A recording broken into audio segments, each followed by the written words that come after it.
বন্ধু বান্ধৱীসকল স্বাগতম জনাইছোঁ মোৰ এই ইউটিউব চেনেল গালংছ ব্লগলৈ। আৰু মই আজি যাম মৰাণত। আৰু মৰাণত অনুষ্ঠিত কৰিছে টাই আহোম যুৱ পৰিষদে সপ্তম বাৰ্ষিক কেন্দ্ৰীয় চুকাফা দিৱস। আৰু এই চুকাফা দিৱসত কি আয়োজন কৰিছে, কেনেকৈ আয়োজন কৰিছে, মই সকলোবোৰ আপোনালোকক এই ভিডিঅ'ৰ যোগেদি দেখুৱাবলৈ চেষ্টা কৰিম। তেন্তে আপোনালোকে এই ভিডিঅ'টো শেষলৈকে চাই থাকিব।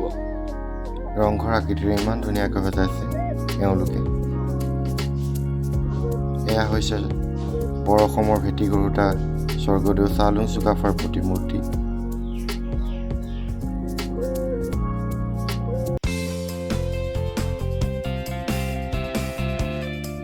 আৰু এয়া হ'ল আহোমৰ মৈদাম।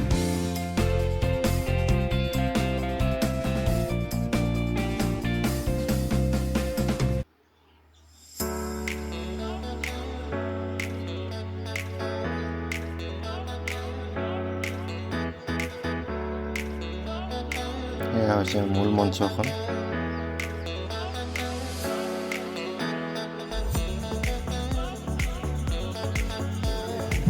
আপোনাৰ নামটো? মোহাম্মদ হাফিজুৰ ৰহমান। মোহাম্মদ হাফিজুৰ ৰহমান ন?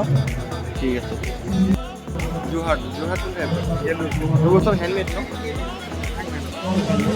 আৰু এইবোৰ আপোনাৰ এনেই প্ৰাইচবোৰ কিমান, কেনেকুৱা কি ধৰণৰ? 150 টকাৰ পৰা আছে আপোনাৰ 3000লৈকে আছে।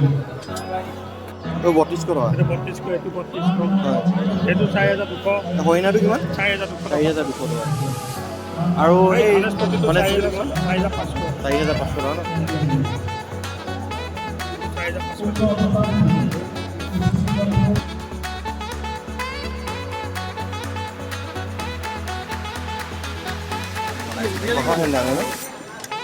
তোৰ প্ৰাইচবোৰ কিমান দাদা?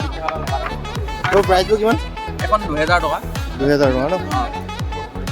আপোনালোকে ইয়াৰে হৈছে নেকি? আমি মৰাণ পটপতি মৰাণ পটপতি ন? আৰম্ভ কৰিছোঁ। তাৰ দিনত লৈ যাব পাৰে আমাৰ। আমি মানে এয়া প্ৰথম প্ৰদৰ্শনীমূলক হিচাপে আহিছোঁ। নম্বৰ আছে।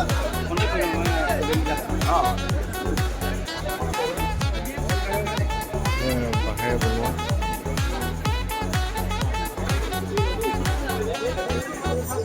এয়া হৈছে বিভিন্ন জনগোষ্ঠী ট্ৰেডিশ্যনেল সাজপাৰৰ দোকান।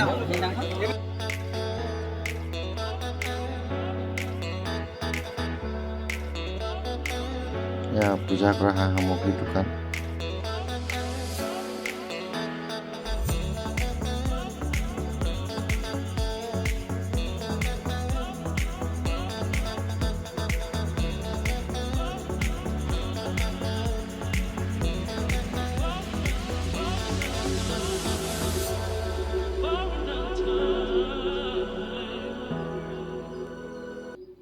এয়া মঞ্চত যথেষ্ট মানুহৰ সমাৱেশ ঘটিছে।